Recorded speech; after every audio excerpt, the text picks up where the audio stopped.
Try to imagine the moment when you wake up in a completely different world. There is nothing on the horizon that resembles today's continents. The sun is beating down with unprecedented force and the air is heavy, hot, almost poisonous. On the ground in front of you stretches an endless wasteland, occasionally disturbed only by low plants and the shadows of animals that resemble nothing we know today. Water? Only on the distant horizon. Life, rare and sorely tried. You found yourself in a world that no longer exists today. In the world 250 million years ago, this period is one of the most significant moments in Earth's history. The planet is recovering from the biggest extinction it has ever experienced and is slowly breathing into a new era. The surface of the world looks completely different. The climate is extreme, the oceans are huge, and the continent of Pangia has swallowed almost all the landmass. But what looks like an end is actually a new beginning, chaotic, harsh, and fascinating. And that's where we're going to go. Now, at the end of the Paleozoic and the beginning of the Mesozoic, a huge supercontinent known as Pangaea was formed. This massive piece of land covered about 1/3 of the Earth's surface and was home to about 95% of all land. At that time, all present-day land bodies were combined into a single whole. If you were standing in the middle of Pangaea, you would be more than thousands of miles away from any ocean, which greatly affected the climate and conditions for life. There were several larger islands in the east of the continent, which today form parts of China, but otherwise the entire territory was concentrated in one unit. The whole of Pangaea was surrounded by a huge ocean called Panthalassa. This primordial ocean was larger than today's Pacific Ocean and occupied over 60% of the entire surface of the planet.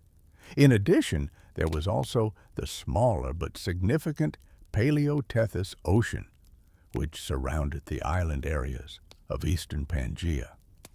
Its calm tropical waters offered more hospitable conditions for survival, but the rest of the world was much more inhospitable. The climate 250 million years ago was extremely inhospitable and extreme. Temperatures during the summer reached values between 49 and 60 degrees Celsius, especially in the interior of Pangaea, where there was no ocean or lake to help regulate the temperature. This dry and hot area was practically uninhabitable, and even if you had the strongest sunscreen and a fridge full of water, you probably wouldn't survive there for long. At night, there was a sharp cooling. The temperature fluctuations were so significant that they resembled today's desert frosts, only even stronger. The lack of vegetation, animals, and bodies of water meant that the heat could not be retained and the landscape cooled rapidly. In addition, the mountains in some areas prevented the flow of clouds and moisture, keeping the whole area dry and free of rain. Just before this period, a catastrophe occurred that changed the history of life forever. About 95% of marine species and 70% of land creatures have been exterminated. This mass extinction was probably caused by large-scale volcanic eruptions that covered the planet with dust, polluted the atmosphere with carbon dioxide, and dramatically increased the temperature. The atmosphere has changed so much that it has ceased to be habitable for most organisms. The result was a biological desert. Biodiversity declined sharply, food chains collapsed, and the return to normality was extremely slow At the same time, these conditions meant that only the most resilient could survive, setting the development cards for the future in a very special way. Nevertheless, even in these extreme conditions, life began to assert itself again. The most abundant animal of the early Triassic was the Lystrosaurus, an inconspicuous herbivore with a robust body, short legs, and a turtle-like beak. This creature, which resembled a cross between a pig and a lizard, had an extraordinary ability to survive for unknown reasons. Its populations spread rapidly and dominated large parts of the land at that time. Apart from him, only a few other groups survived. For example, pterocephalians, strange creatures with large heads and small bodies that were among the top predators of their time. Some of them reached up to 1.5 meters and resembled today's felines, although they were a completely different group. While Lystrosaurus and other herbivores dominated the open landscape, a new group of animals began to push into the fore. Archosaurs. These crocodile-like carnivores were distinguished by their crawling attitude, hook-like snouts, and long, slender bodies. Crocodile-like carnivores were distinguished by their crawling attitude, hook-like snouts, and long, slender bodies. One of the most prominent representatives was the Aifosucus, a 4-meter predator that was originally thought to be an amphibious creature, but later research showed that it was predominantly terrestrial. Its environment was so arid that life half in water would be practically impossible. These predators adapted very quickly and filled free ecological niches. The apex predator of that time was undoubtedly Aifosucus, a huge creature that grew up to 5 meters long and weighed over 2 tons. Its head resembled the skull of megatheropods, which would come many millions of years later. Its short, strong neck and sharp conical teeth made it a deadly threat to anyone who dared to enter its territory. Life at this time was not only about predators and their prey. Entire ecosystems were under constant pressure from a changing and absolutely extreme climate. On the one hand, there was an unbearable drought and heat, but on the other hand, there were devastating monsoons at certain times. These monsoons were nothing like what we know today. They were huge, violent, and caused by rapid changes in wind direction that caused uncontrollable storms. These storms could transform a dry wasteland into a muddy area full of water in a matter of days. But even this destructive force of nature had its significance. Occasional rains brought life to the arid areas and allowed temporary vegetation to grow. In some areas, however, the fierce winds caused the opposite effect, drying out the soil and spreading the cold, which led to frosts even during periods when no one would expect it. This contrast had a huge impact on the entire biosphere. Although most of the world was inhospitable, there were also places that became a haven of life. One of them was the Arcadia Formation, which you would find in the area of Australia today. Rivers flowed in these areas. There were shallow lagoons and oases full of life. The vegetation survived better than anywhere else and formed the basis for food chains that began to form again. They were not tropical jungles, but compared to the rest of the planet, they felt like paradises. Amphibians dominated here. They accounted for up to 90% of all animal fossils found. They belonged to a group of temnospondylls that, despite their name, were mostly small, often barely larger than today's iguanas. These places became crucial for the preservation of many lineages, which would later develop into entirely new groups of animals. The plant world of this time was poor, monotonous, and greatly marked by the previous collapse. The most widespread plant was the ploma, a small, strange-looking lycopodium that was found all over the planet. Most of its species did not exceed the size of a human foot. The largest grew to the maximum height of 2 meters. Still, they were extremely important. They formed the basic food for many herbivores.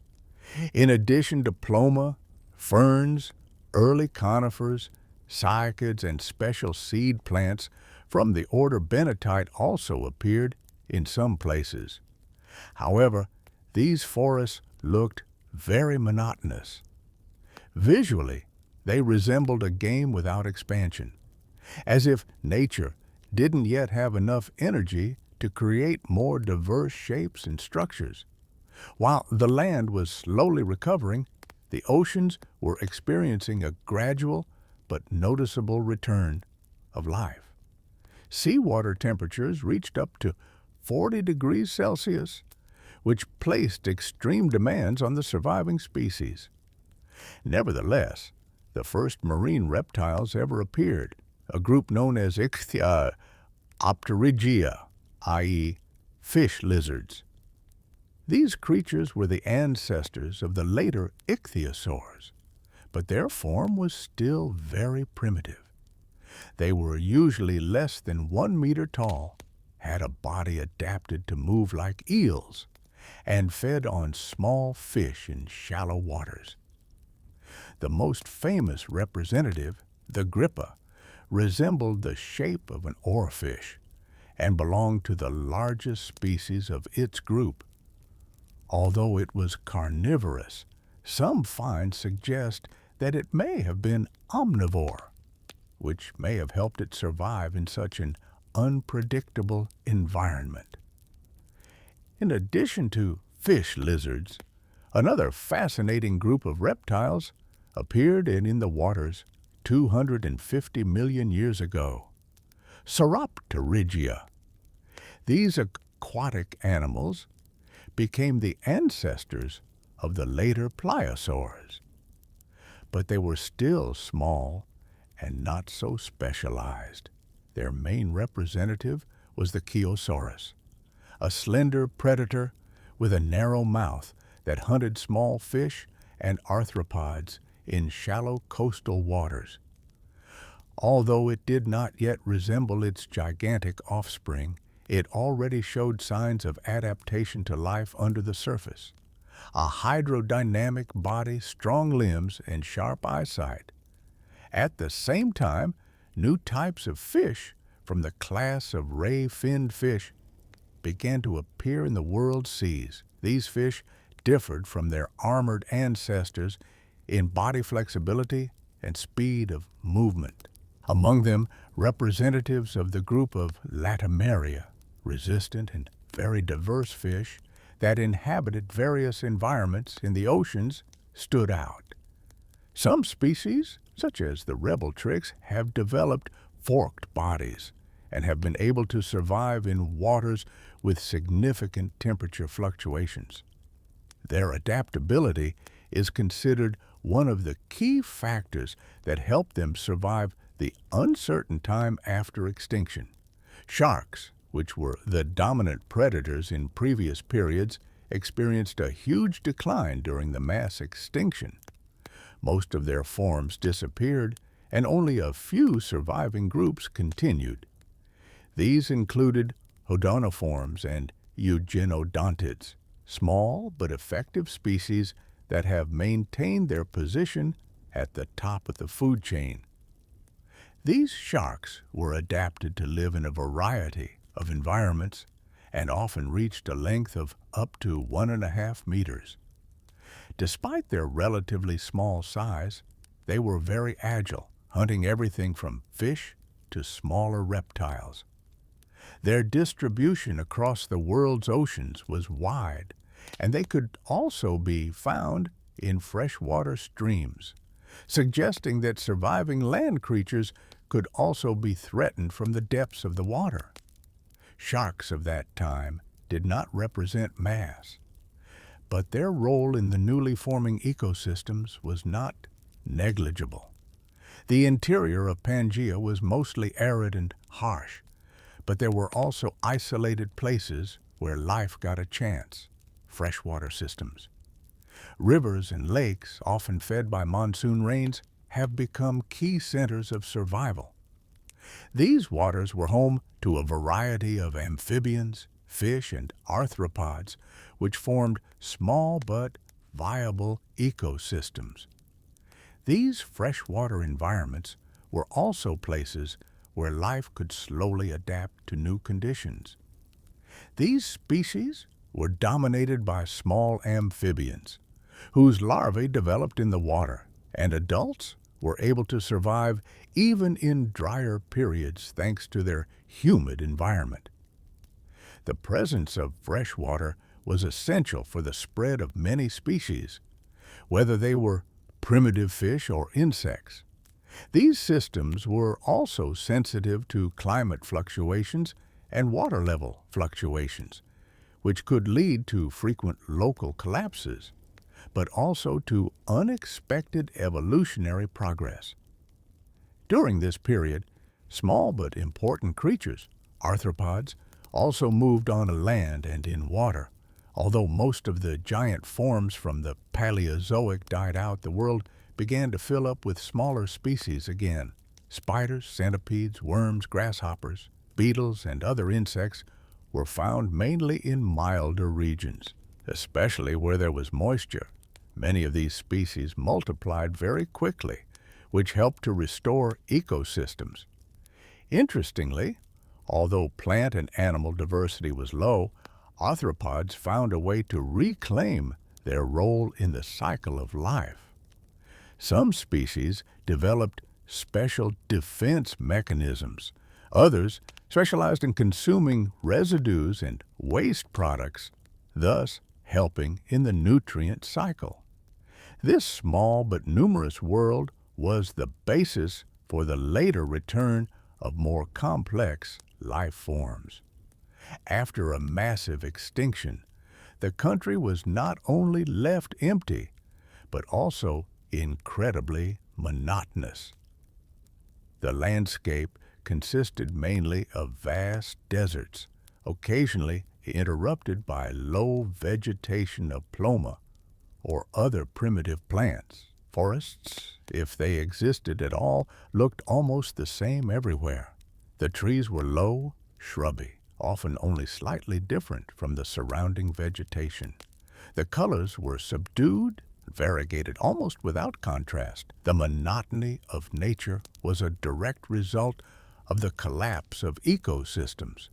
The species that survived were so limited that they could not form more complex food relationships. This also had an impact on the environment itself.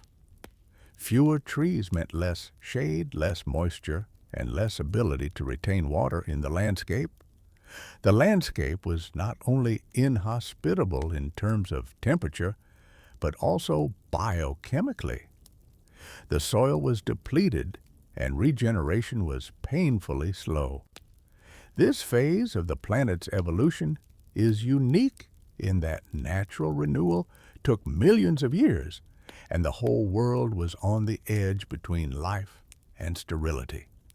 Although the world 250 million years ago seemed like a nightmare, it was also the moment when a new chapter of life on Earth slowly began to take shape.